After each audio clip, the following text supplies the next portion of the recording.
You need to be bored. You will have less meaning and you will be more depressed if you never are bored. I mean, it couldn't be clearer. Let me give you the good side of boredom in general.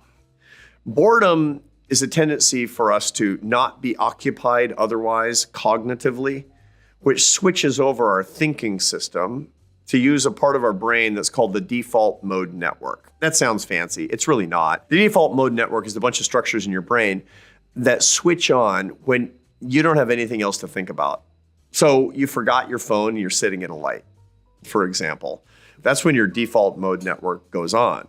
We don't like it. My colleague in the psychology department here at Harvard, Dan Gilbert, he did experiments where people had to sit in a room for 15 minutes with instructions to do absolutely nothing, and there was nothing in the room to do except there was a button in front of them that they could push, and if they did, they gave themselves a painful electric shock. Sit there bored or get a shock. A big majority of the participants gave themselves shocks instead of thinking about nothing. We don't like boredom.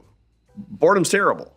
Why is boredom so bad? Well, because the default mode network makes us think about things that might be kind of uncomfortable. When you think about nothing, well, your mind wanders and thinks about, for example, big questions of meaning in your life. What does my life mean? You go to kind of uncomfortable existential questions when you're bored.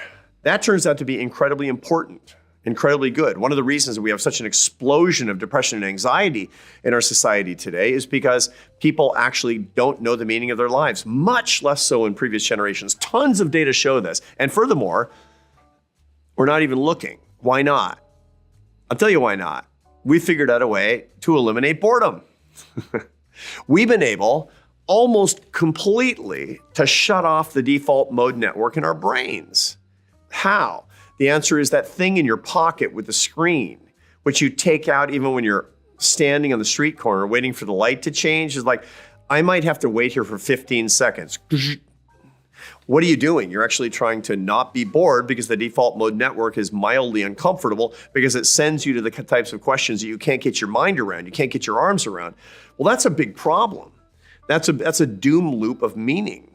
If every time you're slightly bored, you pull out your phone, it's going to get harder and harder for you to find meaning. And that's the recipe for depression and anxiety and a sense of hollowness, which, by the way, are all through the roof.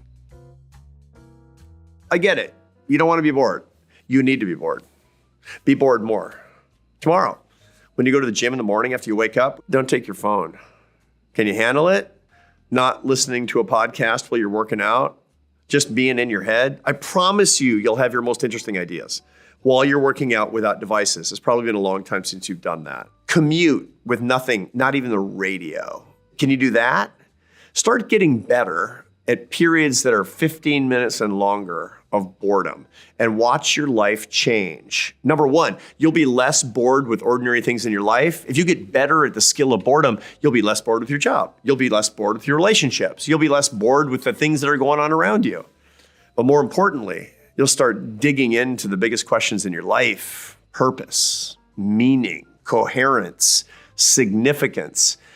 And who knows, you might just get happier. People ask me all the time, is the doctor taking his own prescriptions?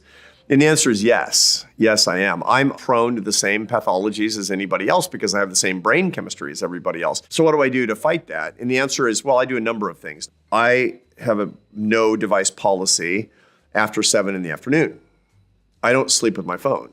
We don't have devices when we have meals in my family because we're there for each other. We're not there for people who aren't there.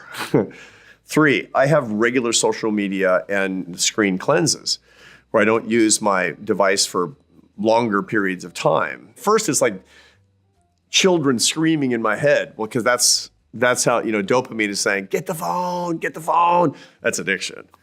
But it calms down and I feel better and I feel sort of blessed by the end. And, I pick the phone up by the end because I have to check my emails and I have to be a normal, functioning, connected person in the world.